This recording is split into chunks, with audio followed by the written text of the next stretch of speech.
guys, happy Tuesday evening. Glad to be here with you all. We are here broadcasting. I am broadcasting directly from Crowdcast,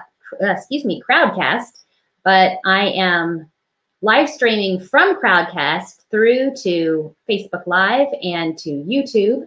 So if you are joining us from Facebook Live or YouTube, welcome from there as well. And I am excited to be here with you this evening. While we wait for folks to hop on, let me go ahead and introduce myself so that you know who I am and where you're hanging out tonight. So my name is Lynna Sutherland. I'm homeschool mom to 8 kiddos, and my oldest is a teenager. My youngest is 1, and I guess he doesn't qualify as a baby anymore. He's like a toddler now. So here we go, teen to toddler, 13 years to 13 months until no, today, he's 14 months old today. You can see I'm out of the habit of those like take a picture every month things. Anyway, I think I made it through month 7 and then just totally dropped the ball on that. Anybody else with me? So hopefully everybody can hear me, Facebook and YouTube and right here in Crowdcast. Tonight, we are here to talk about bundling and unbundling. Now, I'm not sure if those are terms, that you're familiar with. I think I made them up, but I'd be willing to give credit to somebody else if somebody else made them up, and I just think that I made them up. But they're terms that in my mind help to describe a useful way to think about homeschool lessons, instruction, conveying ideas to our kiddos, especially when we're teaching them a skill and it's a little bit complicated. So let's talk some tonight about bundling and unbundling, and then what they are and how to do it. First of all, you already do this. You already think like this as a mama, and you already do this in various areas of life, probably not just homeschooling. It's basically, it just comes down to being a scientist. Right? As moms, we naturally understand that when there's a problem and we have to get to the bottom of the problem, the thing that we have to do is we have to eliminate factors so that we can measure or determine where the problem actually starts. So has anybody here, anybody listening in, ever had a kid with an allergy problem or a food-related issue or something like that where something to do with their diet, a dietary related struggle. And you had to get to the bottom of what was causing that problem. So if you have had that difficulty, then you'll know that the thing you have to do is you have to test specific things, right? You can't just feed a child a meal full of a whole bunch of stuff and see whether it causes a problem, right? What do you have to do? You have to try to narrow it down. So maybe what you do is you would eliminate a whole bunch of foods from their diet and see if the problem goes away, and then add things back in one at a time. Or maybe you might go to a dermatologist or an allergy doctor and have them run an allergy test. And what happens when you do an allergy test? Well, you test for particular things in each testing site. So they don't put a whole bunch of things in one single injection. That wouldn't really help to determine what's the problem. Each injection has a different potential allergen, so that then you can compare individual injections and notice whether or not you're seeing problems from each particular injection site, right? So the same thing is true with any kind of skill learning. And of course, we're thinking specifically of academic subjects, homeschooling things tonight, but it applies to any area of skill learning, any kind of skill that you want your child to learn or master. This applies. Now, I definitely have to give credit. The way that I began thinking about this in my homeschool, and like I said, we all do this naturally, but the first time I can remember really intentionally considering this topic of bundling and unbundling, or learning skills together versus separating out the distinct threads of what was going into something, was with regards to writing. Now, I have learned a ton from watching and listening to Julie Bogart from Brave Writer. Do I have anybody here who's a Brave Writer fan or who follows Julie Bogart? Does that sound familiar? So she talks a lot about, her Brave Writer, her company is about writing. And one of the things she tells about a lot is how she would receive, or she does receive, phone calls from moms who say something like this: my child is really bad at writing. And she says, okay, well, we have to break that down a little bit. What does that mean? Because writing includes so many different things, right? Writing can be, does that mean that they have poor handwriting? Does that mean they are not good spellers? Or they can't think of anything. They can't think of any ideas when they're trying to write something, or they have a bunch of ideas, but they're not very well organized, or there's no punctuation or mechanics in their writing. It could be a whole host of different things.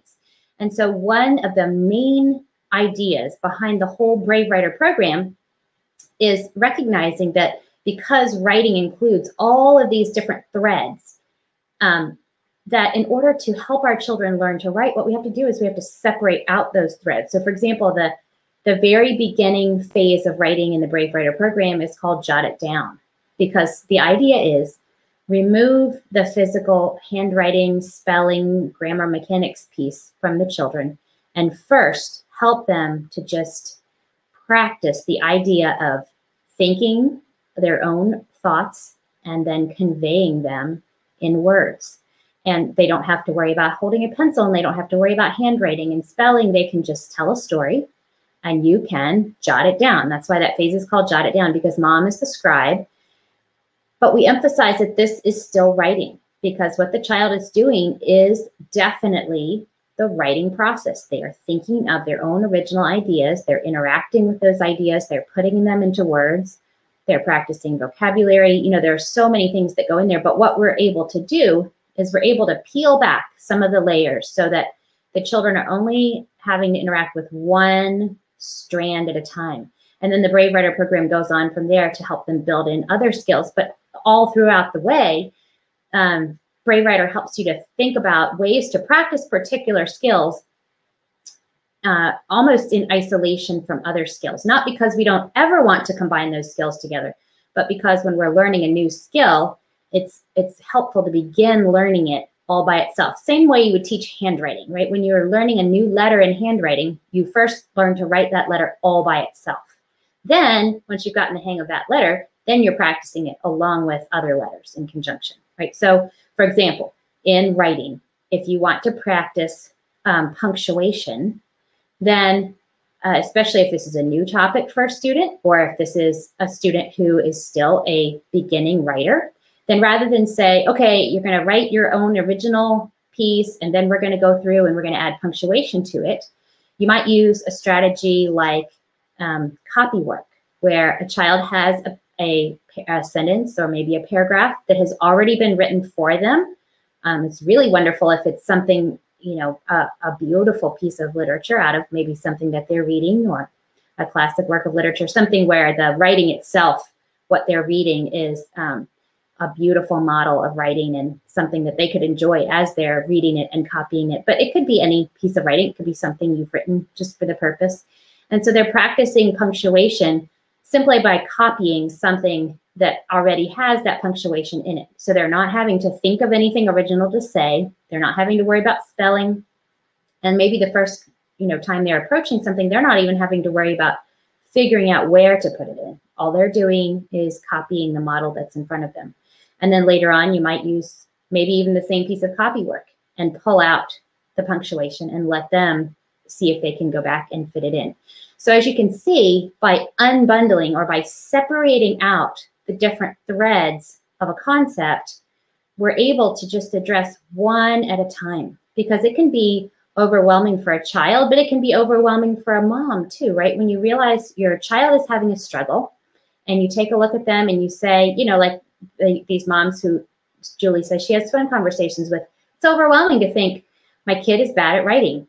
And I have no idea where to go with that. I tried to sit down and have him write, and he's not good at it. So where do we go from there? And so when we learn how to unbundle, how to separate out the different threads of a topic, that's where we can begin to get a handle on, okay, what are the actual pieces of this that are difficult? Where are the actual places where we're having a bit of a hang up and we need some extra practice? And then it becomes much more clear. Okay, this is a struggle with handwriting. Now we can put aside the whole bit about spelling and original thought and organizing and punctuation, and let's just focus on this spelling piece or this handwriting piece or this organizing of ideas or whatever the theme or the topic might be that they need help with. Let's take the same idea of unbundling and slide over into thinking about math. Okay, so here's a question for you. Let's do a little audience poll. What would you say is the most challenging math topic that you've had to teach your children? What math topics are like the bane of your math homeschool existence? What are the most difficult ones that you've run into?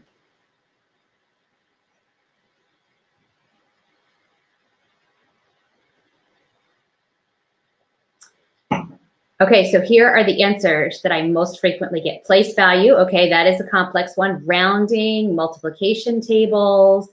I often hear division, long division, and fractions as some of the most complex ones too. So, of course, sometimes when you run across a struggle with a math concept or with any type of skill concept, some of it could simply be a developmental level, developmental ability level.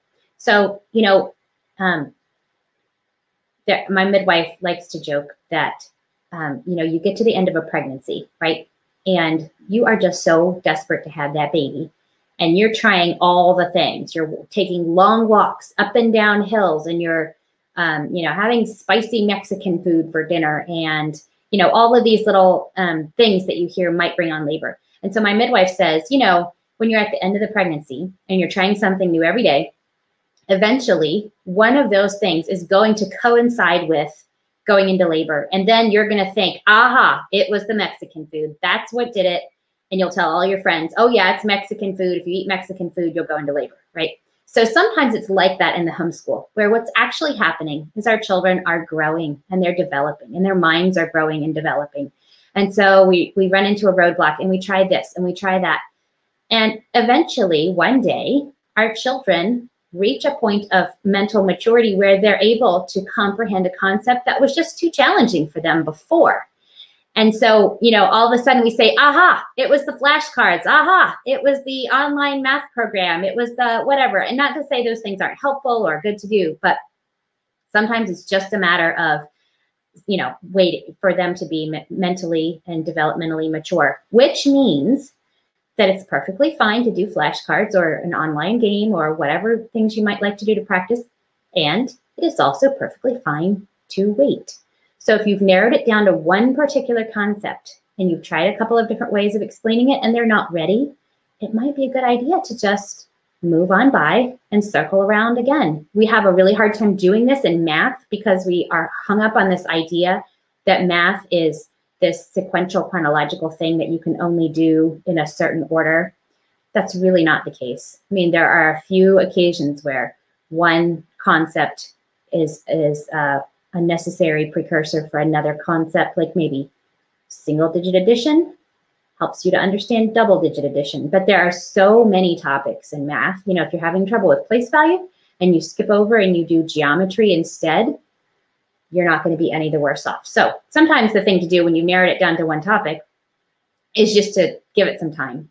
Now, if you're struggling with something like place value, fractions or long division, one of the difficulties might be that you're dealing with so many different concepts all wrapped up in one. And it's a difficulty for children to do something like long division that, you know, if you think back to, or maybe you don't have to think back, maybe you've got somebody who's currently doing that right now. But there are so many steps in the process. There are so many pieces to it. And so just like Julie Bogart would do with writing, you can do the same thing with a long division problem. Instead of saying, here's your long division problem, go for it, you do parts of the long division problem for them. And you have them fill in only the pieces that focus on the one skill you're looking for, or even step back away from the long division and just, you know, Deb said, multiplication tables can be challenging. So Start with the multiplication tables. Do they know their multiplication facts? And I want to add, I have never really required my children to memorize their multiplication facts. I know that if they memorize them, it would make their math quicker. But I feel like my children have gotten more efficient and smooth with their multiplication facts just by using them. So we really have not spent a lot of time just drilling and working on the speed of their multiplication facts. Now, I do want them to understand what multiplication is and when they would use that and how to gauge whether or not an answer makes sense. If you're going to multiply 12 times 8 and you come out with 20, does that make sense for a multiplication problem? Or maybe you add it instead. So I definitely want them to have a firm grasp on what multiplication is. But I wouldn't prevent a child from moving further just because they don't, they can't off the top of their head tell me what's 6 times 8. Oh, no, you can't go on to the next chapter of math because you don't know that off the top of your head. As a matter of fact, I've really enjoyed getting to watch my children not know a multiplication fact off the top of their head and then say something like, well, I know if you multiply 10 by 8, that'd be 80. But this is only 9 by 8. So that's like 1 less 8 than 80. So that'd be like 72. I would far prefer to watch those gears turning than for them to say 9 times 8, 72 and have no idea why that was the case or not really be able to process that thought. And as Amy says, if you understand the why, everything else is much easier. Okay, so pulling apart the pieces in math makes a lot of sense. Now, there's one more way in which we sometimes have to pull apart the pieces, and that is when what we're dealing with might be a blending of not just skills. With long division, we have a whole bunch of skills that are all clumped and clustered together. But sometimes what we have clumped in with our skill struggles might be a character struggle, or it might even be not like a character struggle, but just like I mentioned a while ago, a developmental issue, or even just a way that a child is wired. And so an example of that is recently my son, who is 13, and he's in 8th grade this year, and he's a pretty bright fella, was telling me that he was having trouble with his algebra. And he's he's naturally a math thinker, and he usually doesn't need a lot of help from me with math, but his scores were, on the lower side, which I don't know what's normal, but, I wanted him to try to work for an 80% or above, and they were dipping just below that. And, but whenever I would talk to him about it, he didn't seem to have any trouble understanding the concepts. And so the thing that I realized was that his work was suffering from just, he had so many problems to do, and it was taking him so long to do them. And there were so many parts to each problem that it was almost just kind of like mental fatigue that was playing a role. And so I said, okay, look, let's do this. Pick the last 2 problems of your lesson, which are the hardest 2. They start with, like very simple 1-piece kind of problems, and they work their way up until the next to the last problem is the most complicated. And then the very last problem is the concept in a word problem. And so I said, okay, just do those last 2 problems, the most complicated problem and then the concept in a word problem. And he's whipping through them, and he's getting 100% on everything, which helped me to see, okay, this wasn't really a math issue. This wasn't really a struggling with the concept issue. This was when you have so many pieces to do, just statistically, it just increases the likelihood that you're going to be missing things here and there. And he was going into math every day with this, oh, this is going to take forever. It's going to be tedious. It's going to be really hard. And now, he has, that burden has kind of been lifted from him. And I'm able to see, like, he's really, this is really not even challenging for him. So he's doing a couple of lessons a day, and he probably could be doing something more challenging than this. But by pulling out that piece of, so many problems to do, it helped me to see what, where the actual challenge was, and it wasn't actually a math challenge. So that is just another way in which unbundling can be helpful to pull apart the pieces and see where the struggle is. So now we've talked about unbundling. Let's flip around in the opposite direction and talk about bundling things together. Because, we know as homeschool moms, homeschool moms love things like unit studies, right? You don't have to make everything its own separate piece. You don't have to divide it all into, separate boxes and separate chunks. There's so much that can be done all together. We can study a particular topic in history, and we can be doing writing related to that topic. And, so homeschool moms are all about the bundling together of ideas. And the way that I really saw this idea actually in practice in homeschool concepts was through a curriculum called Math on the Level. If you haven't heard of Math on the Level, you ought to look it up. It was developed by, I live here in Central Virginia. It was developed by another Virginia homeschool mom. She homeschooled her children, and her youngest just graduated last school year. So she no longer has any homeschoolers at home, but she homeschooled her 3. And she began to realize that the grade levels and the way that work was divided was somewhat artificial. And so what she did was she went through all kinds of math curricula that she had on hand, the table of contents and the scope and sequence, and she just made a big, giant collection of all the topics that kids need to learn in order to be prepared for algebra. So K through, 7 or 8, K through 7th or 8th, however, at whatever point you'd finish up your arithmetic or pre-algebra and be ready the next year to move on to algebra. She made a list of all the concepts that would need to be taught to be prepared for studying algebra. And as it turned out, it came down to a list of under 150 topics. And that's, so for all grades, K7, K8, 150 topics that needed to be taught. And the program includes tracking so that you can go through and you can assess whether your students have mastered particular topics. And then you can choose things for them to practice based on what they currently need to review, and then new things that they need to be assessed on or need to learn. And one of the coolest things about the program is the record-keeping method that she has. You continually go back and practice old skills that have been learned, but some of those old skills completely drop off the review list when new skills are mastered that incorporate that old skill. So for example, when you teach single-digit addition, then you're going to be regularly rotating through practicing that single-digit addition. However, once you learn double-digit addition, single-digit addition drops off as a skill you need to practice because that's incorporated in double-digit addition. And when you get to the place of multiple-digit multiplication, double-digit addition drops off the map as a skill that you need to practice because that's incorporated in doing multiple-digit multiplication. If you're multiplying and carrying the 2 to this column and adding, then you are already doing multiple-digit addition as a part of your multiple-digit multiplication. That's a tongue twister.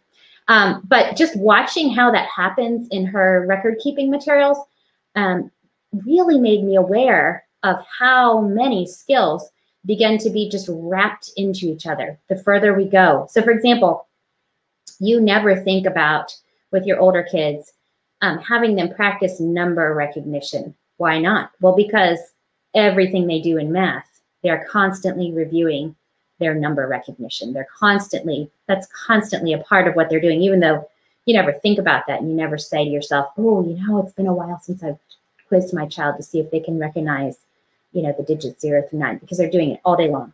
So just as an example, let's imagine that you have a word problem. You give your child a math word problem, or their schoolwork gives them a math word problem.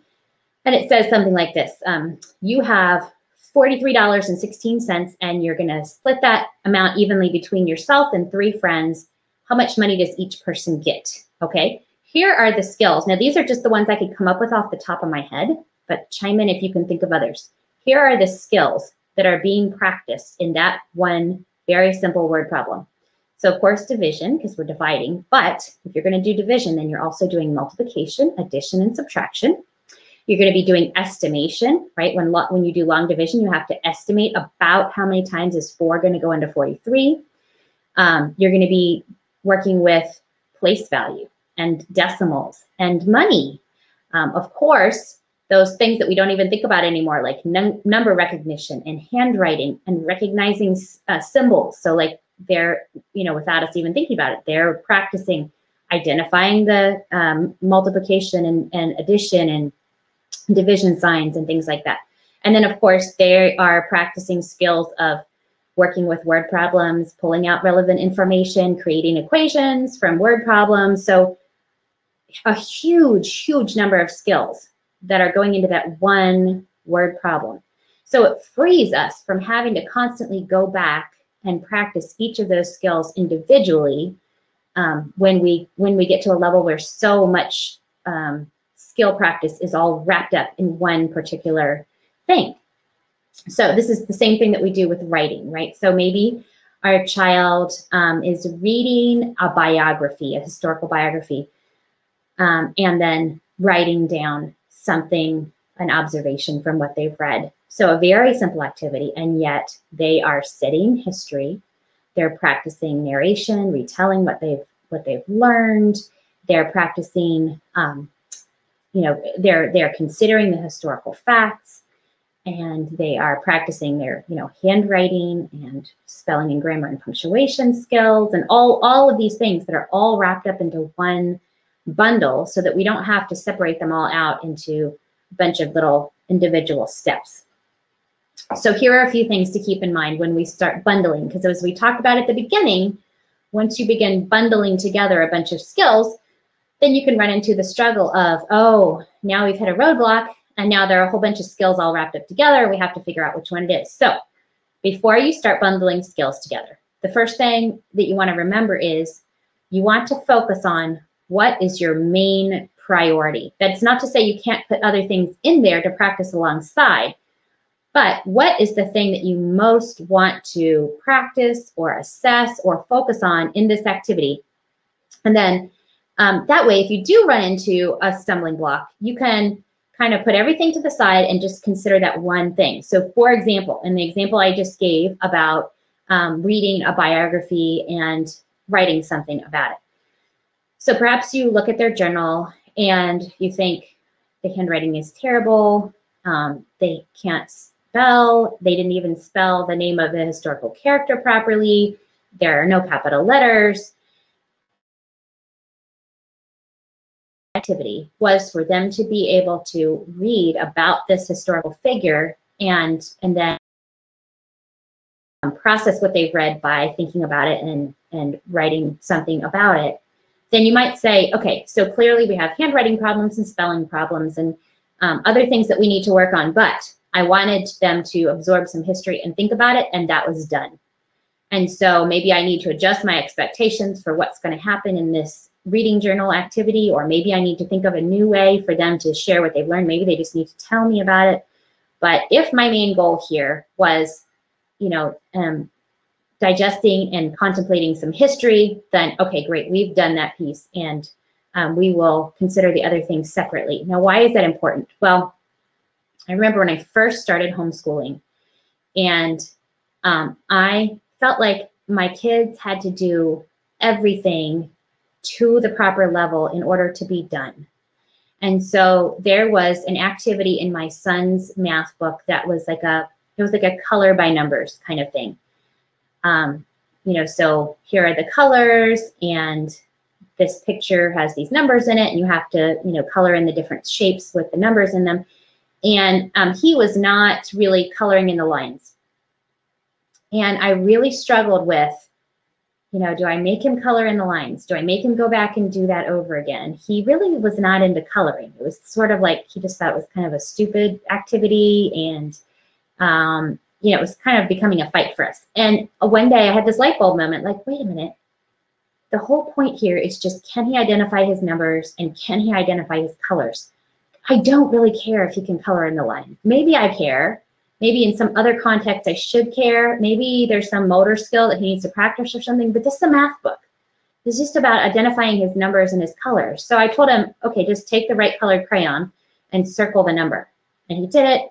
It was quick and easy, and I could see that, yep, he knows that yellow and 4 go together, and he circled all the 4s yellow or whatever, and it didn't make a pretty picture, and he had no idea what the magical shape was that was to be revealed, and we decided that we didn't care because that wasn't the point of the activity.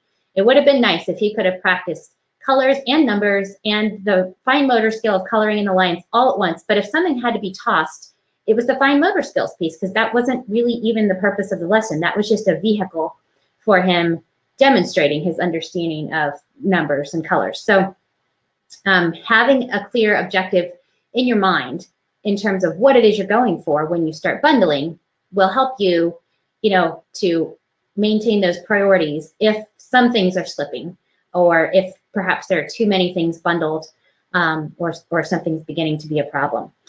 Another important thing to keep in mind is that the very act of combining skills together is a developmental, it's a developmental ability. So our child could know skill A just fine and skill B just fine, and still struggle to do something that requires them to combine A and B. Does that make sense? So you could have a child who spells well and a child who's good at thinking up things to write about, but when you ask them to write an original sentence or two, one or the other might struggle. So for example, they might have good things to say, but not spell them well, or struggle with wanting to spell things properly, and so then not be able to think of something good to say because they're trying to think of only things that use words that they know how to spell. So just because they know skill A and skill B doesn't necessarily mean that they're going to be able to smoothly do an A and B task without difficulty. So it really could, it really might be not that A needs work or B needs work, but just that they're not developmentally ready to do something that combines both of them at the same time. So if you unbundle and you try A and they're fine with that, and you try B and they're fine with that, and you can't figure out, okay, then what's the missing piece? Well, there might not be a missing piece other than just a little more time and a little more mental development, and they'll be ready to synthesize those two concepts. Amy says, yes, I've often found that the fine motor skills can be a challenge, and removing that component allows children to go much further in the other subjects. Yes, I'd say the same thing about, for example, memorizing your multiplication tables. So, if you are having them work with something and you're realizing that they haven't memorized their multiplication tables, or that they're having to spend a lot of time thinking about the multiplication tables in order to figure out the problem, then I know this might sound shocking, but you might consider, depending on their age, you might consider letting them use a calculator, because, for example, especially if they're working on word problems, and word problems where they're being asked to do, multi-digit addition, or multiplication. It's not to say that they shouldn't work on their skills of mental math, but that's a way that you can unbundle a bit. Because, for example, in a word problem, they don't tell you whether to add, subtract, multiply, divide, use inverse fractions. They don't tell you what to do. They give you a scenario and you have to decide what to do. And so if your child is able to discern for himself, okay, obviously in this situation, I need to use multiplication, and I'm going to need to pick this number and multiply them together, and then I'm going to need to divide them by that other number. If they're able to do all that, then by using the calculator, they can demonstrate to you that they know what to do. They know what kind of equation to make and how to solve it without being hung up on the whole piece of, memorizing the multiplication tables or being able to do it quickly in their head. So, that's not to say that you might not say, all right, we need to go back and review a little bit about our multiplication tables. But if the purpose of that lesson or that activity was, do you know how to take a word problem and, figure out what kind of operation to use and how to solve that problem, then by using a calculator, you can sort of, separate out that piece of the mental memorization of math and just see if they know how to work with it, how to use the tools and work with them. So, well, those are just a few thoughts I've had to share with you all about bundling and unbundling. And if you've got any questions, of course, you're welcome to drop them in the Ask a Question button at the bottom. I don't see any at the moment. But if you come back later, this video actually is going to be, it actually already is, embedded in a post on my blog. So the nice thing about that is that you'll be able to watch the video it as a replay. And then if you want to, you can leave comments in the blog post. So you can just comment as you would on a traditional blog post, and we can interact there about that. So, all right, well, thank you all for joining me this evening. It's been fun chatting with you. I have some really fun guests coming up over the next few weeks. So if you're not already following me, go right up here to where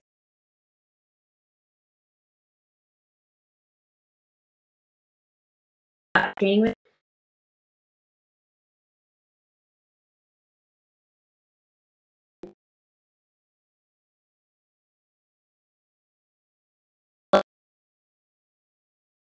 with us here tonight, and she's going to be coming on to talk about materials to use in your morning time, and she's got a fun resource to share.